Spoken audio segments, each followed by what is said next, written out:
उसने जो मुझसे स्नेह किया है, इसलिए मैं उसको छुड़ाऊंगा, मैं उसको ऊंचे स्थान पर रखूंगा, क्योंकि उसने मेरे नाम को जान दिया है। मंगलवार 28 फरवरी 2023। आज के मनन के लिए मैंने आप ही के लिए चुना है लूका अध्याय 6 और उसका 46वां वाक्य।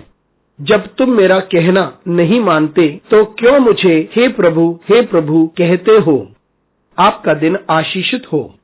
जो प्रभु हमसे कहता है वही हमें करना चाहिए, यानी हम शब्द को अपनी जिंदगी में क्रियान्वित करें, ना कि सिर्फ सुनने वाले बने। आइए इस वाक्य पर मनन करते हैं। आज की सुबह का विषय है हम सुने और उस पर कार्य करें।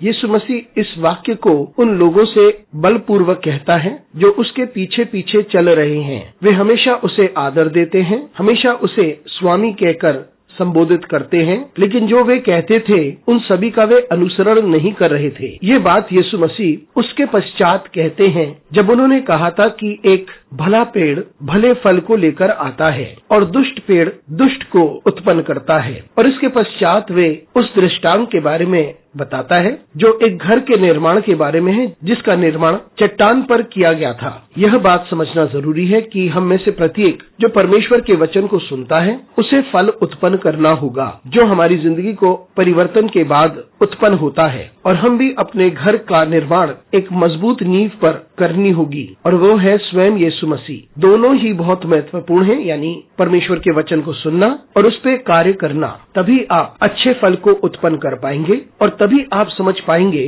कि आपको चट्टान पे अपना घर बनाना होगा, यानी एक मजबूत नींव पर। मित्रों, जब हम परमेश्वर के वचन को सुनते हैं और वह नहीं करते, उसका अर्थ है कि हम कुछ नहीं करते, और बिना सुने हमें सही दिशा और सही केंद्र मिल नहीं सकता ताकि हम सही कार्य को कर सकें। तो इसलिए जब हम किसी बात को सुनते हैं तब हम उस बात का अनुसरण भी करें। जब यीशु मसीह उनसे बातें कर रहा था और उन्हें समझा रहा था कि वे जिंदगी को कैसे व्यतीत करें, किस प्रकार से अपने जीवन को व्यतीत करें और परमेश्वर को महिमा दे, हम भी इसे अपनी जिंदगी में क्रियान्वित करें। और अपनी जिंदगी में इसे क्रियान्वित करने के लिए हम अपने आप को संपूर्णता परमेश्वर के हाथों में सौंपें, और तभी परमेश्वर हमें स्वीकारता है। सिर्फ परमेश्वर को हम सुने और उसे प्रभु कहें, या ये कहें कि परमेश्वर मेरा भला चरवाहा है, इससे कोई फायदा नहीं। यह संपूर्णता अर्थपूर्ण हो जाता है यदि इसे हम अपनी जिंदगी में नहीं ढालते हैं। तो आइए हम सिर्फ सुनने वाले ना बने, लेकिन जो वे कहता है उसे हम अपनी जिंदगी में